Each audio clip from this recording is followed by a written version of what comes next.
Let's look at section 2.2, which is histograms. So a histogram is a graph consisting of bars of equal width drawn right next to each other, adjacent to each other, unless there are gaps in the data. So it's kind of like a bar graph, but it's representing information. So you'll have it like this, where you have from one number to the next. And so it's all of those values between there. So it'll look like this. So that's just an example. But all of these will be equal widths, just like we did frequency distribution charts, where we found the widths of the classes. So that's where it will come from, the class width. So the vertical, so how high they go up, or the heights represent the frequency values.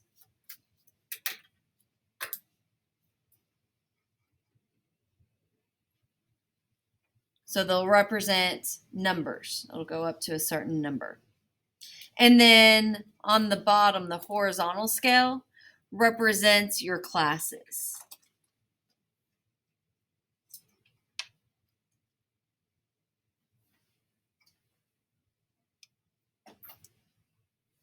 We're going to use the information from yesterday, the first 30 presidents and their ages at inauguration, to create a histogram. So we have already done the classes. So if you look back at a previous page, we found what the classes were. And so this is going to be on the horizontal scale. So let's go ahead and put from 42 to 50, from 51 to 59, from 60 to 68,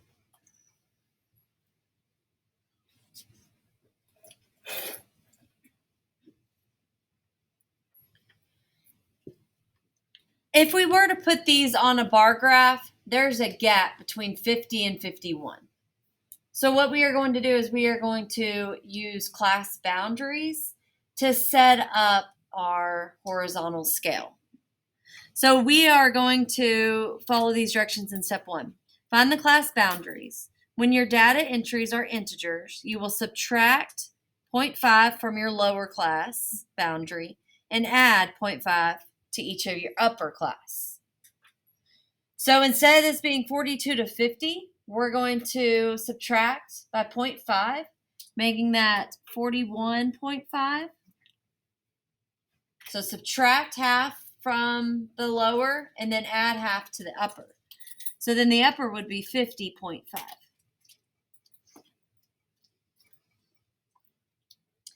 And then here, do the same thing. 51, we're going to take half away. So that is 50.5. 5. I don't know why I put it 4 there. And then 59, we're going to add half. So 59.5.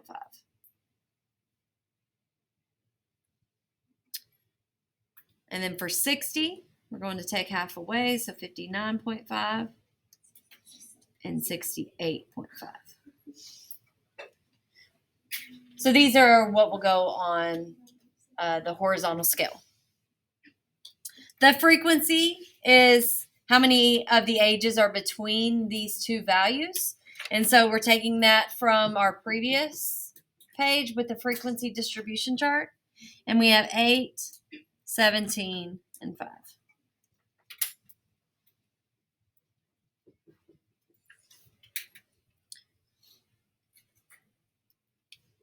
So we are going to choose the appropriate horizontal and vertical scales. So let's see, horizontal scale, so across here. So this little squiggly kind of thing means there's a jump in the data. So we're not starting at 0. The ages, of course, can't be 0 of a U.S. president. So we are just going to start right here with our 41.5.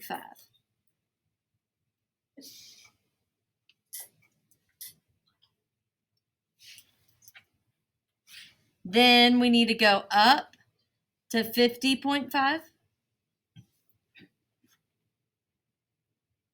And then 59.5. And then 68.5. And try to make these of equal width between them.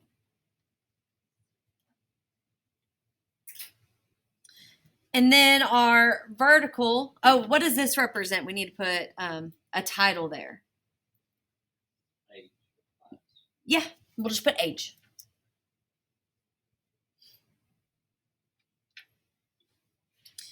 And so we just used our classes for the horizontal scale.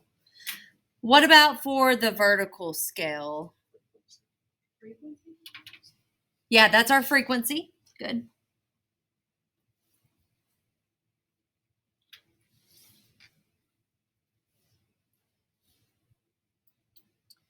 And let's see, the highest one is 17. So let's see, we could probably get by with going by twos.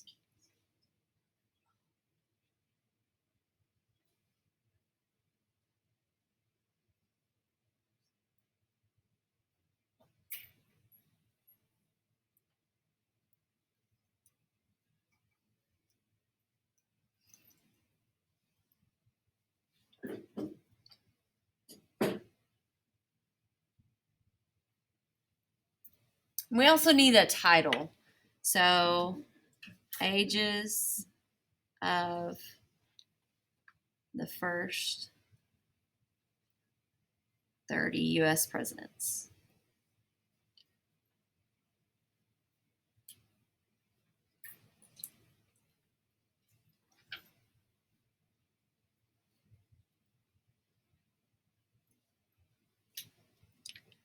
Okay, so the first class, 41 and a half to 50 and a half, is at 8.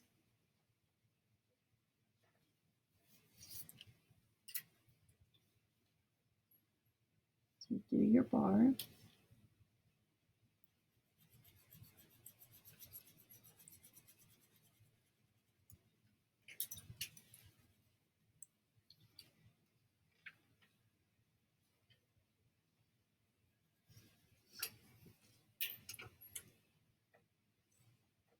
Okay, then we'll do the next one. So that's up to 17.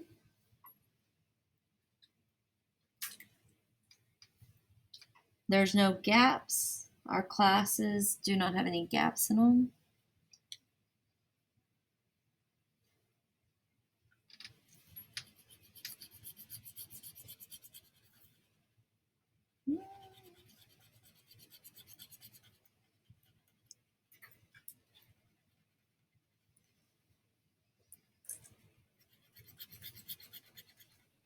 Okay, and then our last one, that class goes up to 5.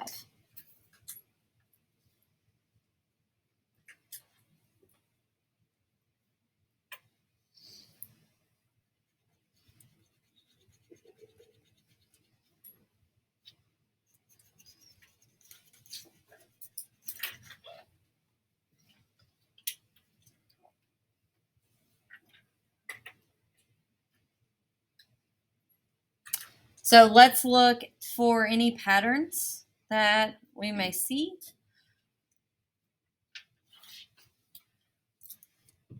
Do you see anything? What do y'all think? Yeah, so it starts low.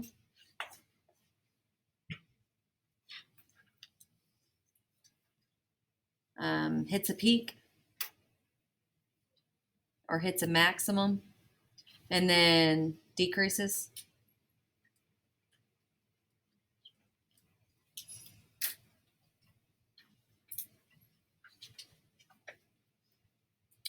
Where would you say the majority of the ages fall? Between what?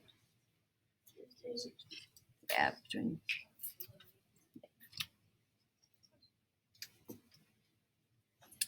So it hits a maximum in the middle. So it looks like if we were to cut this down the middle, it would look symmetrical.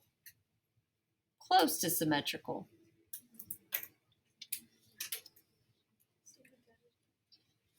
right, I'm going to show you how to do this on the calculator. The thing is with the calculator, at least what I've found so far, is I can't specify how many classes. So it's going to just generate the number of classes for me. So we need, I'll show you the instructions. So it's right before 2.3.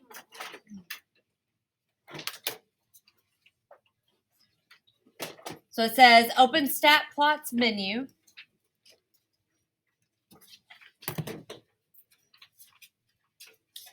So go to stat, and we're going to go to edits. Well, we need to put in the L1, L2 first. So go to stat, then go to edit.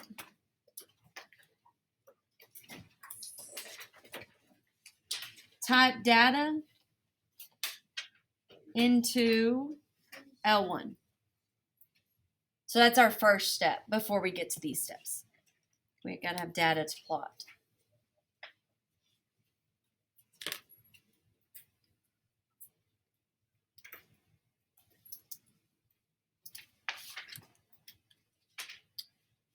So in L1, put your data, and the data is coming from the 30 U.S. presidents. So that is over on that frequency distribution page where we got the data to begin with. So type that data into L1.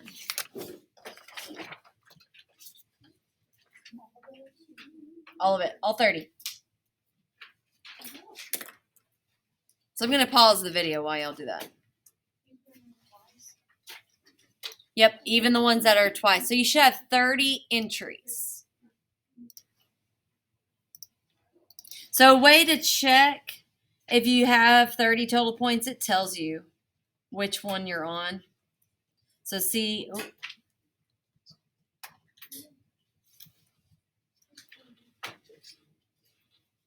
should say 30. Your last one should say L1, 30, and whatever it is. And then it'll go to L1, 31. What you might want to do is go back through each data point and your calculator, make sure they're the same. All right, so now we'll follow these steps. So it says open stat plot by hitting second y equals. And click on the first one. We want to turn the plot on. And we want to pick this one right here. It's the third graph. So it has scatter plot. That's what we've done before in Algebra 1. It has a line graph, then a histogram, and then it has other plots.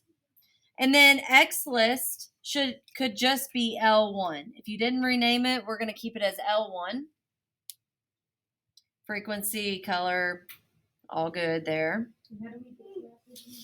Second y equals to get there. And then whenever you graph, instead of just hitting graph, hit zoom 9, which is zoom stat, and it'll give you your histogram. Zoom 9.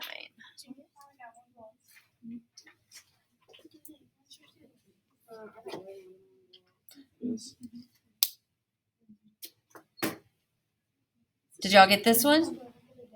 I got that. Wait, I can't see. This is what I got. That is exactly what I Okay. So if you didn't get that, I would clear the memory and start again because I'm not sure what would have happened. So how many classes did they break this down into? 7 classes. Does this also look symmetrical? This one really doesn't. It goes up, but then it also has this kind of tail on there. So that's kind of interesting. So this is not a normal distribution if you look at it this way. Whenever we break it down into more classes, it shows you more of the shape. When we did it, the shape looked pretty symmetrical. But if you break it down into more classes, it's going to show more of the nature of the shape. I'll have to look at it. Let me pause this real quick.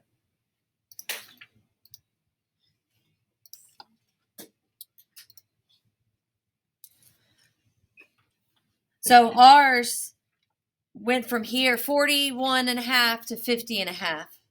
This one did something a little different, didn't it? This says men is 42. Men is 46. So it's going from 42 to maybe 46. And then 46 to 51. 51 to 55. 55 to 59. And then it tells you how many. See how it says N? N is your frequency on that. All right, let's go to the next page. Next page is relative frequency histogram. So yesterday we had relative frequency chart.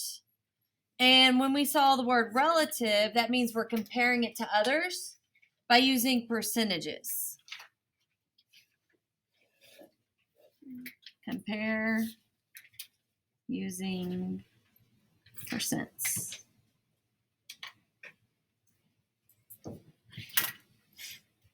That's what we're doing whenever we see that word relative. So relative frequency histogram has the same shape and horizontal scale as the histogram. But the vertical set scale used relative frequencies as percentages instead of actual.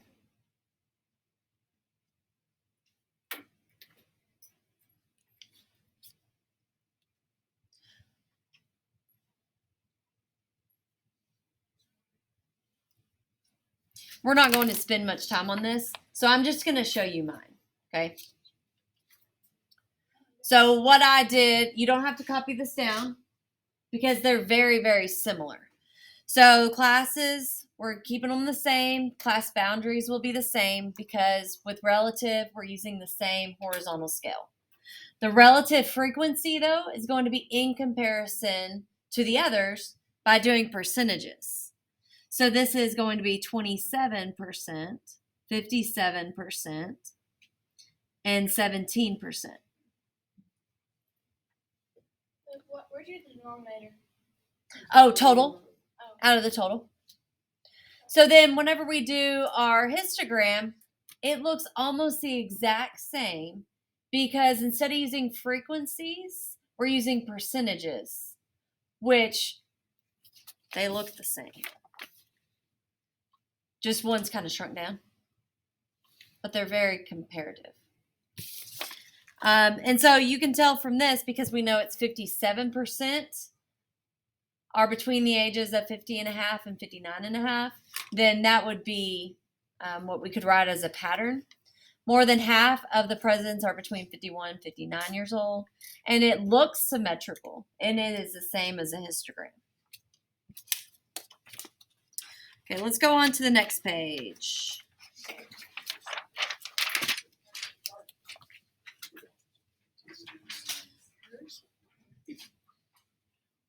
So we are going to learn how to interpret distribution of the histograms. Something you want to know is, let me write this down.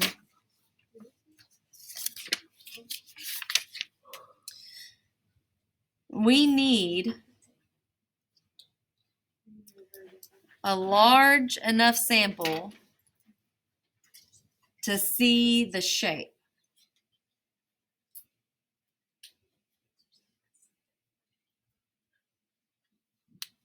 of the data.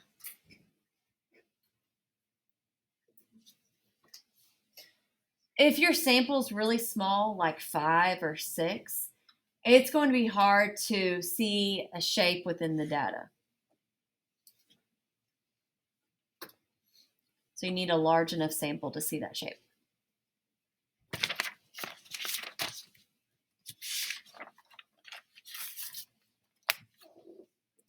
So the first kind of shape that we'll see is this normal distribution.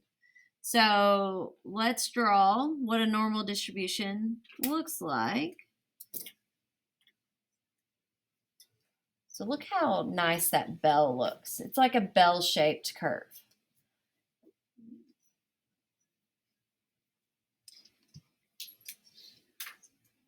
A lot of times that's what we're looking for. We're looking for the normal distribution.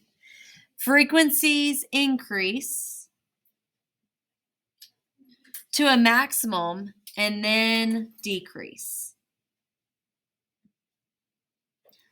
So it's increasing, hits a maximum value. So this would be considered your maximum up here, and then fall to some kind of lower value. It's a symmetric or a mirror image.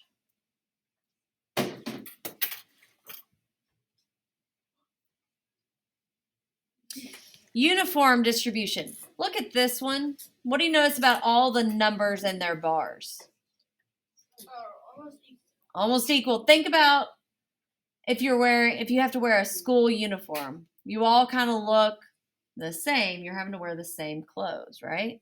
So uniform distribution is where they're all about equal. So the different possible values occur with approximately the same frequency.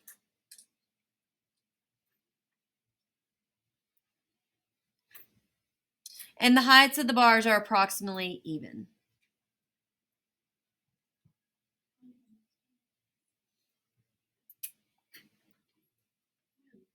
Okay, the next one is skewed. So we can have skewed left, skewed right. Skewed is not symmetrical.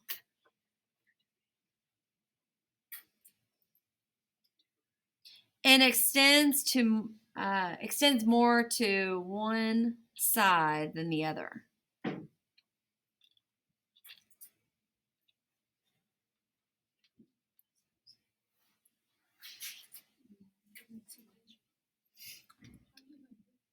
So skewed to the right means that it's positively skewed.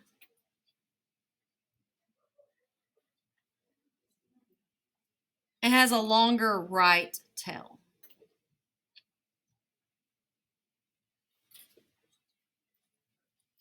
So kind of follow the shape like we did with the bell curve. And we have what's called a tail. So that's what I mean by right tail. This starts out, increases, hits a max, goes down, but then we have some stragglers over here. This is more common because it's easier to get exceptionally high values rather than very small or low values. So think about salaries. If you're comparing salaries, you might see that there are people who have exceptionally large salaries that go all the way over here when the majority of the people are all within this certain shape right here. Skewed to the left means it's negatively skewed. And it has a longer left scale, left tail.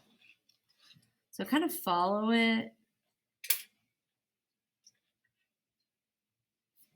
And it looks like that. So what we have right here is our left tail.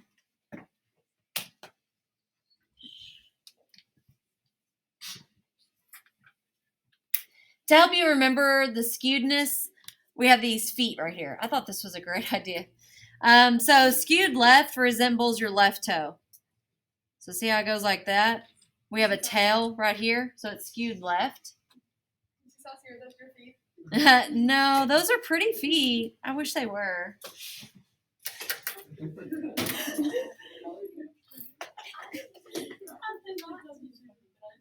All right, so we have left skewed, and then right.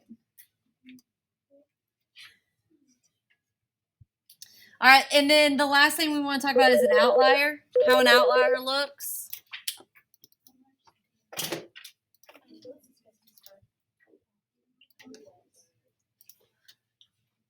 All right, so for your outlier is going to be, let's say that this is an outlier.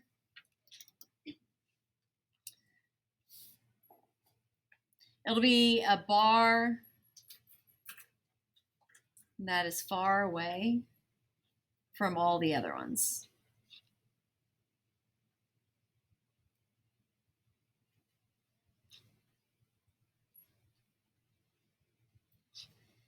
And has a height of 1 because the height represents your frequency.